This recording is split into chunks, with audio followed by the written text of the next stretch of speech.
হুয়া তাআলা ইরশাদ করেন, নিশ্চয়ই যারা ঈমান এনেছে মানে বিশ্বাস করেছে, কী বিষয়ের উপরে সেগুলো আল্লাহ তাআলা বিভিন্ন জায়গায় বর্ণনা করেছেন।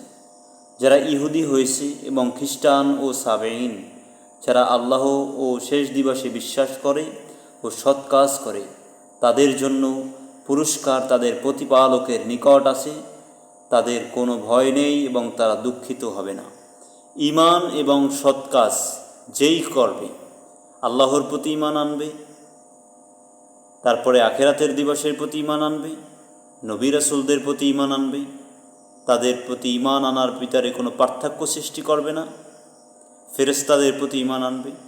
এই যে সমস্ত বিষয়ের প্রতি ঈমান আনার কথা আল্লাহ বলেছেন, তার প্রতি ঈমান আনবে এবং ভালো কাজ করবে।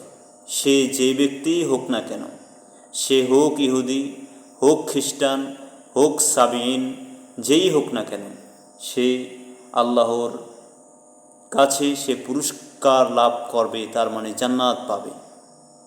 আর কেউ যদি নিজেকে মুসলমান দাবি করে, এই ঈমান যদি দৃঢ়তার সহিত না আনে, ভালো কাজ না করে, আল্লাহ তাআলার পক্ষ থেকে সে পুরস্কৃত নাও হতে পারে।